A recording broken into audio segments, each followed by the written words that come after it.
미국의 발전 세 번째 이야기.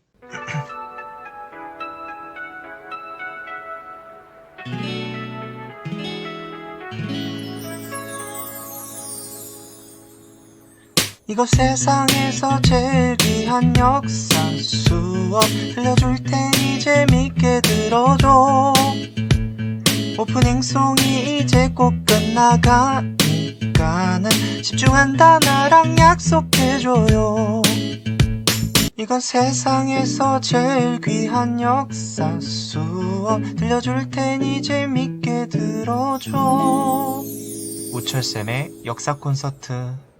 14대 대통령 프랭클린 피어스 다음으로 15대 대통령 제임스 뷰캐넌이 취임합니다. 시간이 흘러 16대 대선을 치르게 됩니다. 1860년 11월 16대 대선에서 링컨이 당선됩니다. 링컨은 공화당의 후보이자 노예 제도를 폐지해야 된다라고 주장했던 사람입니다.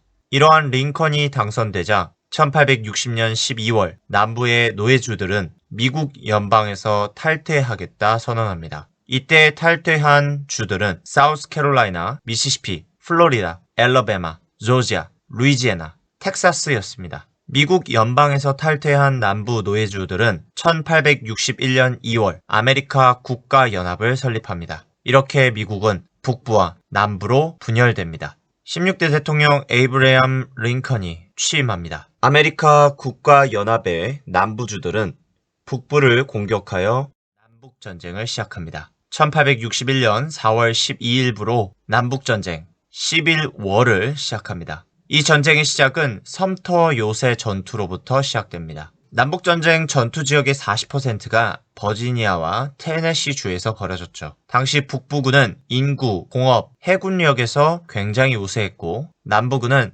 11개 주의 세력이 통합하여 형성했습니다. 1861년 5월 북부군이 남부 항구 봉쇄 작전을 전개하고 1862년에는 북부가 홈스테드 법을 제정합니다. 홈스테드 법이란 일정 지역에서 5년 이상 거주하고 개간하면 일정 토지를 무상으로 분배해서 그 사람의 소유가 되도록 하겠다라는 법이 홈스테드 법입니다. 서부 지역의 주민들을 북부군으로 합류시키기 위한 방법이었죠. 북부군은 리치몬드 버지니아 주를 공격합니다. 이후 1862년 9월 17일 안티에탐 전투를 치릅니다. 남부군을 이끄는 장군 리가 북부군을 공격합니다. 북부군이 이 공격을 막아내었고 남부군 입장에서는 이 공격이 실패로 끝나면서 큰 피해를 입게 되죠. 1863년 대통령 링컨은 전쟁을 끝내기 위한 큰 수를 둡니다. 그것이 노예 해방 선언이었죠. 링컨의 노예 해방 선언으로 국내, 국제 분위기가 북부군을 지지하는 쪽으로 바뀌게 됩니다. 그러던 중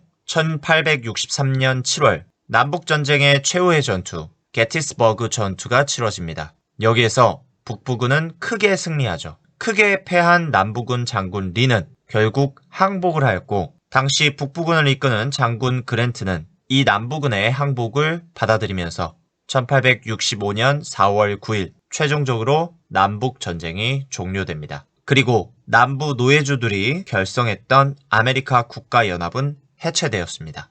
남북전쟁의 의의입니다. 산업전쟁이었습니다. 전쟁에 철도, 증기선, 무기 대량 생산 등의 모습이 등장하였습니다. 총력전을 펼쳤습니다. 셔먼 장군이 프랑스 나폴레오식 전술, 돌격 전술을 사용하여서 모든 것을 동원한 전쟁을 치렀죠. 참호전과 기관총이 등장했습니다. 이 전쟁에서 북부가 승리하였고 남부연합은 해체되었고 노예제는 미국에서 폐지되었습니다.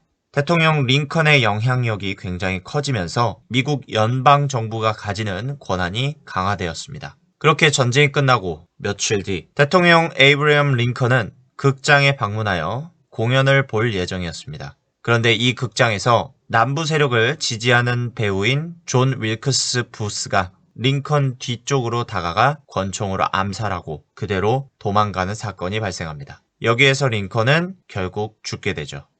역사는 우철, 뒤철입니다. 링컨 대통령의 흑인 노예 해방 선언에 대한 평가는 나뉘어집니다. 링컨은 인간적인 입장에서 노예 해방을 했다라는 입장과 링컨은 정치적 입장에서만 노예를 해방했다.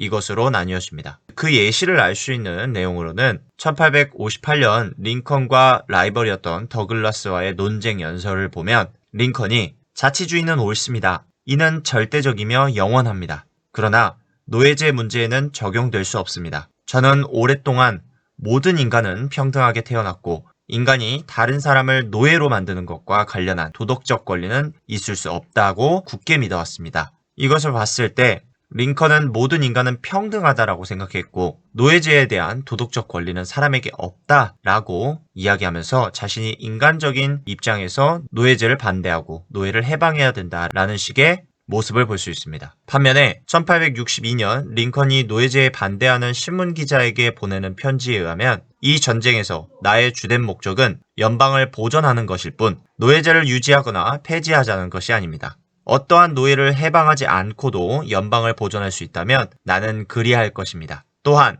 모든 노예를 해방하여 연방을 보존할 수 있다면 나는 그렇게 할 것입니다. 이 편지에 의하면 링컨에게 제일 중요한 것은 미국 연방이 그대로 보존되는 것이냐, 남부와 북부주가 다시 통합될 수 있을 것이냐, 이것에 대해서 더 집중한 것으로 보입니다. 즉, 연방 유지를 위해 노예제를 반대하거나 노예제를 폐지하는 것은 정치적으로 이용할 만하다라고 생각했다는 식으로 볼 수 있겠습니다. 여러분들이 생각하기에는 인간적인 입장이 더 가까울까요? 정치적인 입장이 더 가까울까요? 생각해 봅시다. 이번 영상은 여기까지입니다. 우리는 다음 영상에서 다시 만나요. 바이바이.